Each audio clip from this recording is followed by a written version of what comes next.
My husband was married before, and his thoughts about going to marriage counseling was for couples who had marriage problems. You didn't hear about people going to counseling proactively. Perhaps this is why your husband is resistant to counseling. It's just not the norm. And to make the appointment, it just feels like failure. I want to give a special mention to Nando Rodriguez. Nando, thank you for subscribing to our channel. Thank you for all your encouraging replies.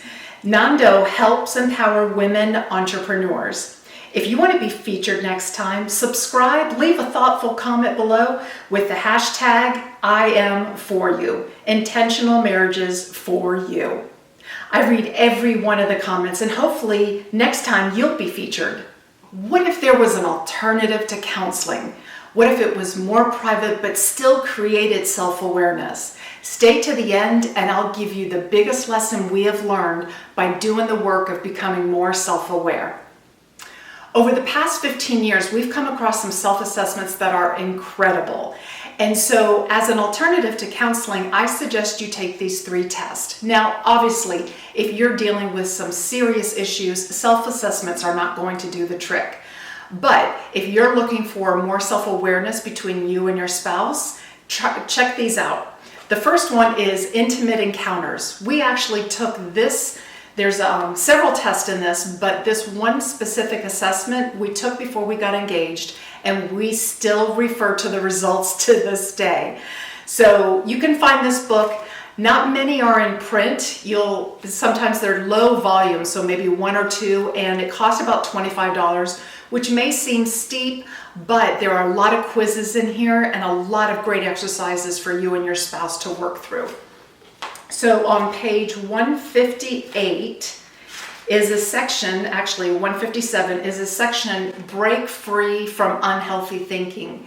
And what this assessment is, it's 18 statements, and basically you just go through and say, okay, this statement is more common to me, and it'll help identify whether you are a polarizer, a magnifier, a minimizer, emotional reasoner, which one haven't I said?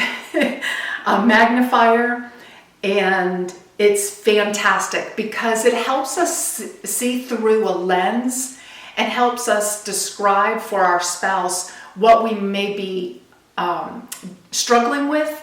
And so, for example, Russ is a magnifier and I'm a personalizer. So for a magnifier, they make small things bigger. And what would happen is if Russ used to magnify, our arguments would escalate because he was magnifying, and he would say statements like, we're never going to do that again. And I'd panic and I'd be like, so I'd get into the fight with him when he'd magnify. And then for me as a personalizer, I have a tendency to think it's my fault when it may not even be about me, and that would frustrate the heck out of Russ. So just understanding our faulty lens when we're stressed out can actually give our partner more compassion and patience. I will tell you, it has given me a lot more patience understanding Russ's go-to behavior, and for him likewise, he's had more patience with me. So Intimate Encounters is a great workbook to purchase. So comment below, what self-assessments have you and your spouse done together? Okay, moving on to the next assessment. It is, I said this, you heard that. How your wiring colors your communication. So if you haven't heard about this, it basically, you'll take the test and you'll end up being one of these dominant color. One of these will be your dominant color. And so for example, let's say you're a yellow and you're fun and full of joy, and your husband is a green who's more of a peacekeeping kind of person, and you come to your peace, even keel husband and say, let's throw a surprise birthday party. And he's like, no. That's what happened to me and Russ. So knowing how you interact, it really helps. So if you're red, and I do have a lot of red in me, Russ has learned how to approach me as a red and a yellow. And I've learned how to approach him as a green, keeping the peace, being more even keel, whereas I have the highs and the lows. So check out I Said This, You Heard That. And if you're local in the Atlanta area, I am actually having the author come to our Wives Who Thrive group, and you can join us. Hopefully we're meeting in person, but if not, we'll be online. So check this out. And last but not least, the Enneagram. Oh my goodness, I have fallen in love with the Enneagram because it has been spot on. And some people feel that if assessments have a tendency to put them in a box, and I'm telling you, this test helps take you out of the box because we're fluid as humans. We have our good days and we have our bad days.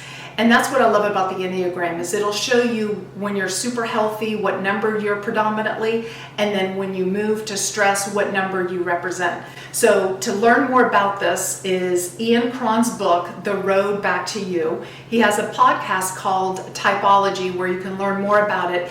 And he has said that just taking the test itself is not enough because you're going to resonate with more than one number, and it's best to listen to the podcast of numbers similar to yours and to read this book. It says, what you don't know about yourself can hurt you.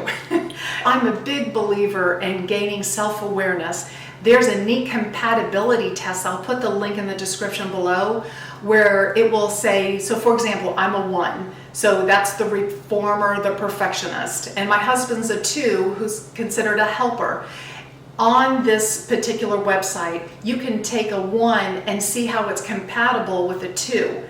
And I'm telling you, the description was spot on. How you negatively interact with each other, how you positively interact with each other.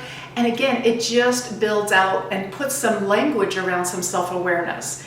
And I told you at the beginning of this video that the biggest lesson we have learned is if you don't gain self-awareness in your relationship, it will always be your spouse's fault. I'll say that one more time. If you don't gain self-awareness about your own behaviors and how you're wired, everything is always going to be about your spouse's fault.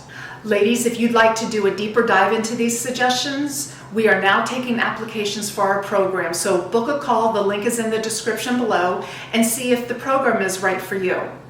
If you liked this video, give us a thumbs up, subscribe, and take a screenshot. Share this with your friends. It will help push out this video so that more and more married couples will be able to see it. Ladies, remember to book a call with us. Our August session is filling up. Remember, if you want to have an extraordinary marriage, be intentional. I'll see you in the next video. Thank you. Bye-bye.